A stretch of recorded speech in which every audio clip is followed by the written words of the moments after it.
Hello hello दोस्तों, एक बार फिर आपका स्वागत है हमारे यूट्यूब चैनल माँ पीताम्बरा कोचिंग क्लासेस पर।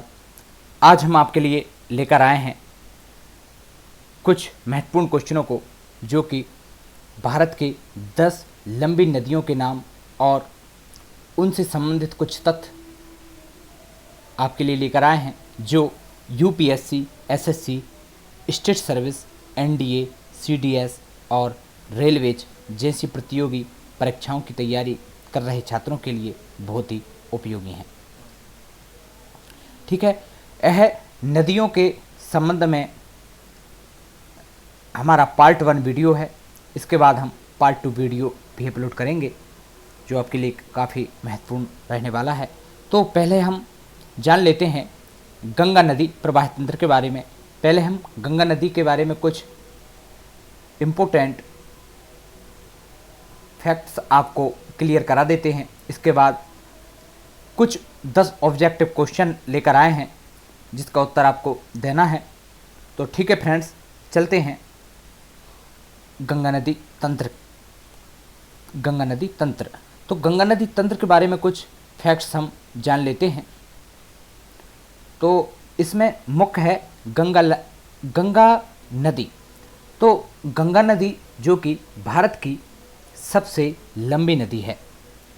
जैसा कि आप देख रहे हैं कि गंगा नदी की लंबाई 2525 किलोमीटर है और इसका उद्गम स्थल गंगोत्री हिमनद उत्तराखंड से है। उत्तराखंड से यह गोमुख गंगोत्री से 19 किलोमीटर दूर गोमुख से निकलती है भागीरथी नदी। ठीक है दोस्तों, और इसकी सहायक नदियाँ, बाएं तरफ की सहायक नदियाँ जो हैं महाकाली, करनाली, कोसी, गंडक, घाघरा हैं, और दाएं तरफ की सहायक नदियाँ हैं यमुना, सोन नदी, महानंदा। जल निर्वहन क्षेत्र है, स्थान मतलब कहाँ जाकर यह गंगा नदी बाद में मिलती है, तो यह बंगाल की खाड़ी में जाकर मिल जाती है। ठीक है दोस्तों, गंगा नदी भारत के 5 राज्यों से होकर गुजरती है। उत्तराखंड से यह इसका उद्गम हुआ है। उत्तराखंड से उत्तर प्रदेश से बिहार राज्य में प्रवेश करती हुए झारखंड में प्रवेश करती है, और पश्चिम बंगाल में प्रवेश करती है, और फिर बंगाल की खाड़ी में जाकर गिर जाती है। गंगा नदी एक स्वतः स्वच्छ होने वाली नदी है। कई बार आपसे पूछा जा सकता है कि स्वतः स्वच्छ होने वाली नदी कौन सी है, तो वह है गंगा नदी। ठीक है दोस्तों, अच्छा, गंगा नदी स्वतः स्वच्छ क्यों हो जाती है? तो गंगा नदी स्वतः स्वच्छ इसलिए हो जाती है क्योंकि इसमें एक वायरस होता है जिसका नाम है बैक्टीरियोफेज, जो हानिकारक बैक्टीरिया को ख़त्म कर देती है। गंगा नदी को सन 2008 में राष्ट्रीय नदी घोषित कर दिया गया है। ठीक है दोस्तों, और गंगा डॉल्फिन को भारत का राष्ट्रीय जल जीव घोषित कर दिया गया है। इन बातों को आपको याद रखना है। अब जान लेते हैं हम गंगा नदी तंत्र के बारे में। तो गंगा नदी तंत्र, जैसा कि आप चित्र में देख रहे हैं कि गंगा नदी निकलती कहाँ से है, तो गंगा नदी गंगोत्री से 19 किलोमीटर दूर गोमुख से निकलती है।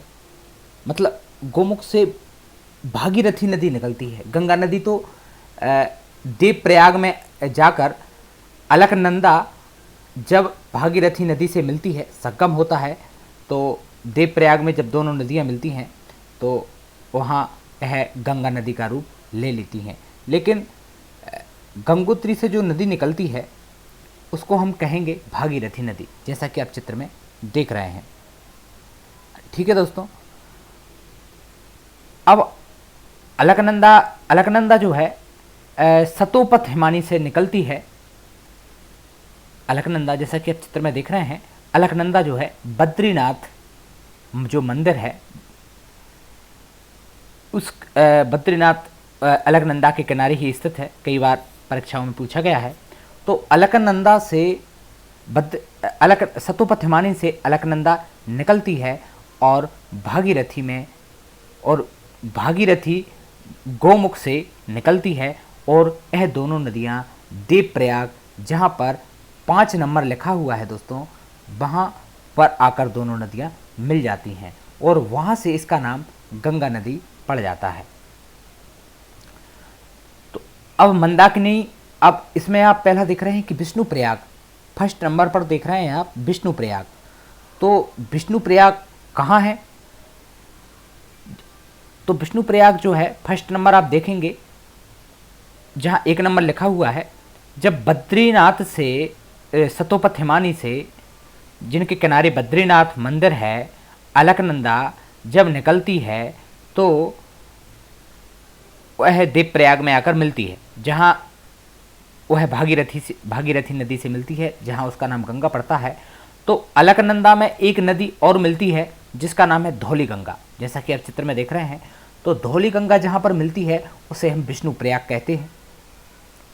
अब नदी थोड़ी, अलकनंदा नदी और धौली गंगा नदी दोनों साथ मिलकर कुछ आगे चलती हैं, और जहाँ 2 नंबर लिखा है वहाँ पर नंदाकिनी नदी उधर आकर मिलती है। जहाँ नंदाकिनी नदी अलकनंदा में मिलती है उसको नंदप्रयाग कहते हैं। और फिर इन तीनों नदियाँ इकट्ठी होकर जब साथ में चलती हैं, थोड़ी दूर चलने के बाद में उधर एक पिंडार नदी जो है उधर आकर मिलती है, जहाँ पर 3 नंबर लिखा हुआ है उसको हम कर्णप्रयाग कहते हैं। ठीक है दोस्तों, जहाँ 4 नंबर लिखा हुआ है वहाँ पर मंदाकिनी नदी निकलती है, जिसके किनारे केदारनाथ मंदिर है। इस बात को आपको याद रखना है, केदारनाथ जहाँ मंदिर है, वह केदारनाथ मंदिर किस नदी के किनारे स्थित है? तो वह है मंदाकिनी नदी के किनारे स्थित है। कई बार परीक्षाओं में पूछा गया है। तो मंदाकिनी नदी जहाँ 4 नंबर लिखा हुआ है, जहाँ आकर अलकनंदा से मिलती है, उसको हम कहते हैं रुद्रप्रयाग। रुद्रप्रयाग में आकर जबकि मंदाकिनी नदी अलकनंदा से मिलती है तो वहाँ पर रुद्रप्रयाग संगम होता है। अब अलकनंदा नदी सभी नदियों को साथ लेकर भागीरथी नदी में मिलती है, वहाँ पर उसको हम कहते हैं देवप्रयाग। ठीक है दोस्तों, उसको हम कहते हैं देवप्रयाग। अब हम गंगा नदी के कुछ हमने महत्वपूर्ण फैक्ट जान लिए हैं। अब हम चलते हैं गंगा नदी तंत्र के ऑब्जेक्टिव क्वेश्चनों की ओर। ठीक है दोस्तों, आपको बताना है। अब हम चलते हैं क्वेश्चन नंबर 1। ये रहा आपकी स्क्रीन पर। भारत की पवित्र नदी कौन सी है? ये रहे आपके सामने option. Option number A Ganga नदी, ऑप्शन नंबर बी यमुना नदी, ऑप्शन नंबर सी नर्मदा नदी, ऑप्शन नंबर डी ब्रह्मपुत्र नदी। तो अभी आपको बताया हमने, तो इसका सही ऑप्शन है ऑप्शन नंबर ए गंगा नदी। चलते हैं सेकंड क्वेश्चन की तरफ। क्वेश्चन नंबर 2 ये रहा आपकी स्क्रीन पर। गंगोत्री में गंगा को किस नाम से जाना जाता है? अभी दोस्तों, अभी हमने आपको बताया था कि गंगोत्री में गंगा नदी को किस नाम से जाना जाता है। इधर हम आपको लिए ऑप्शन भी दे देते हैं। ये रहा ऑप्शन ए भागीरथी नदी, ऑप्शन बी गोमुख से तो निकलती है, ठीक है। Option number C Devprayag. Gangotri में गंगा नदी को किस नाम से जाना जाता है? क्वेश्चन 2 आपके लिए है कि गंगोत्री में गंगा नदी को किस नाम से जाना जाता है। तो ऑप्शन ए है भागीरथी, ऑप्शन बी है गोमुख, ऑप्शन सी है देवप्रयाग और ऑप्शन डी है अलकनंदा। अभी दोस्तों, अभी हमने आपको बताया था, तो इसका सही ऑप्शन है ऑप्शन नंबर ए भागीरथी नदी। चलते हैं नेक्स्ट क्वेश्चन की तरफ। क्वेश्चन नंबर 3, भागीरथी नदी कहाँ से निकलती है? भागीरथी नदी कहाँ से निकलती है? तो इसका सही ऑप्शन है, ऑप्शन देख लेते हैं, गोमुख ग्लेशियर से, ऑप्शन बी सतोपथ ग्लेशियर से, ऑप्शन सी पिंडारी ग्लेशियर से और ऑप्शन डी बंदरपूंछ ग्लेशियर से। तो बताइए दोस्तों, अभी आपको बताया था, तो इसका सही ऑप्शन है option number A Gomukh glacier से। चलते हैं ऑप्शन नंबर 4 की तरफ। ऑप्शन नंबर 4 ये रहा आपकी स्क्रीन पर।